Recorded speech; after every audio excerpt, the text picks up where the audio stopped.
The day the glass skyline flashed back at me with the cold gleam of a blade, I knew this episode would test every seam of my patience and every edge of my resolve, and I would walk through it with the calm of a woman who has learned to wear power like a tailored suit. Helena Montez, at 35, a senior bank executive who kept a quiet ambition tucked away behind a smile that never quite reached her eyes.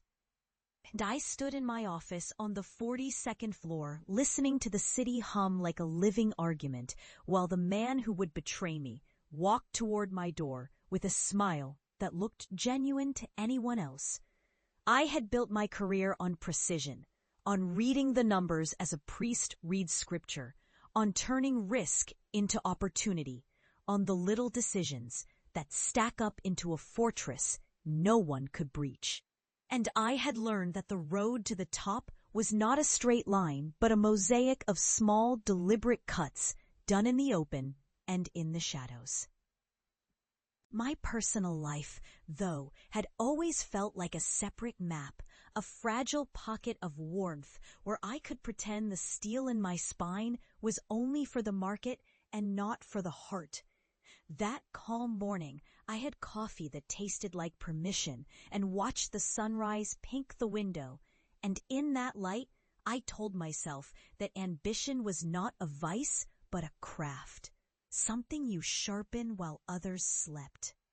Then the door opened and the air shifted as if someone had run a cold finger along the back of my neck, because the man who entered was not the one I trusted with the closeness of my secrets, but the one who had shared my bed and the plans we whispered in the dark, the man who would soon betray me in a way that would force me to decide how much of myself I would sacrifice to secure my future.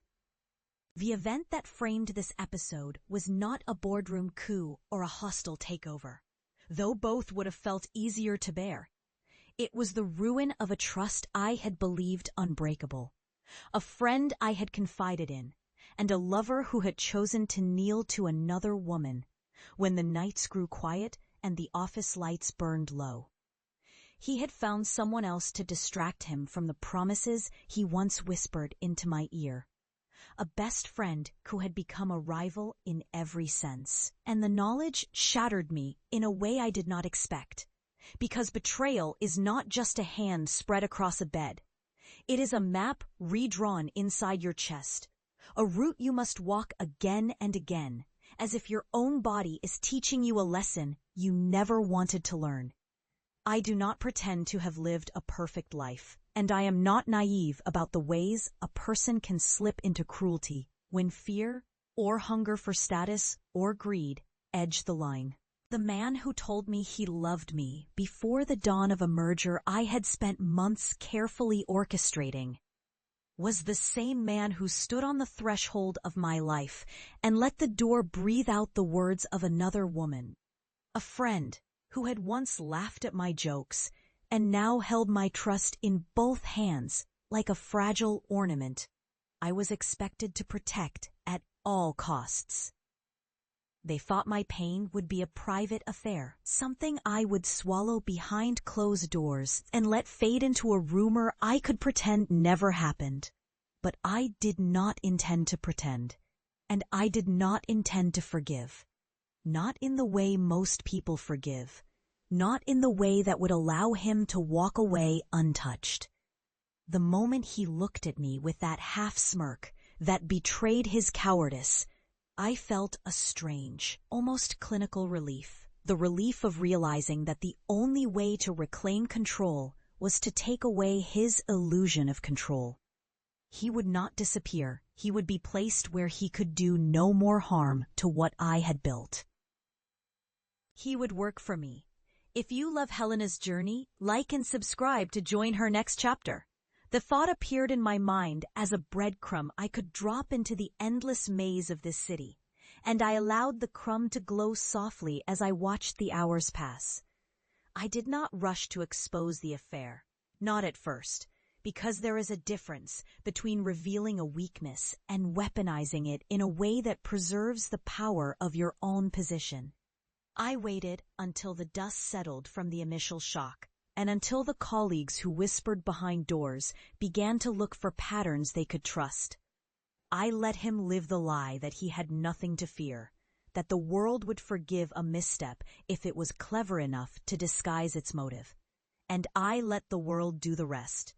My hidden ambition was always more than wealth or prestige, though both came with the territory, and both came with tempers that could burn a room if not kept in check. No, my deepest ambition was architecture. The kind of architecture that holds a city together during a crisis. The kind that transforms a failed plan into a new ladder for others to climb. I wanted to prove that a woman could not just ride the crest of a market, but redraw the crest itself.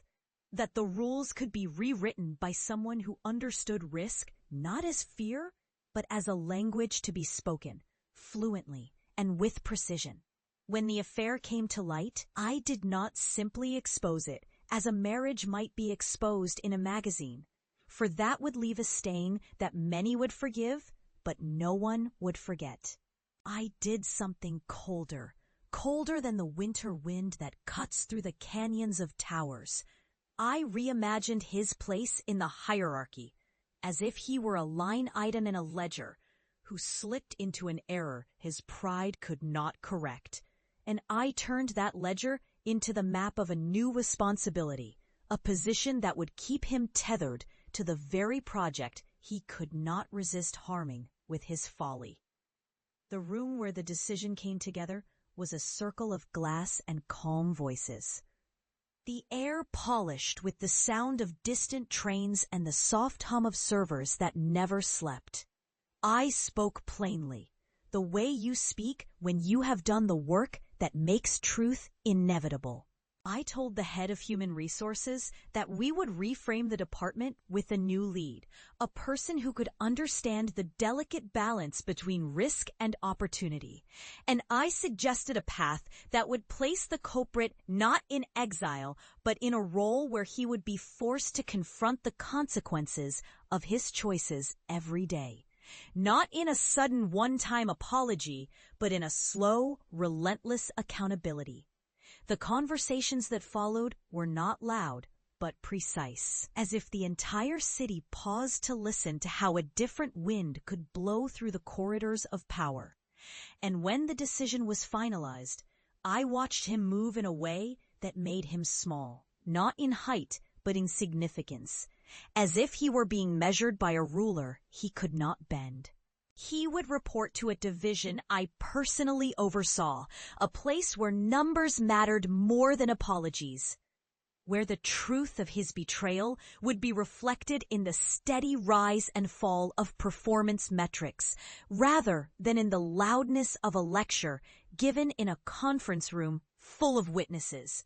The truth I faced after the fact was not the same as the truth he faced, and I knew that even as a woman who valued justice above all, I could not escape the cost of using a cruel weapon in a quiet, clinical way. There is a price for taking control of another person's life and turning it into a lesson that must be learned under the gaze of auditors and the watchful eyes of a board that rarely forgives a misstep dressed in romantic confession. I felt the weight of what I had done in the quiet hours before dawn, when the city slept and the air tasted like possibility and guilt in equal measure. Yet I also felt the tremor of something else, a sense that by setting him to work under me, I had saved the larger project from a future sea.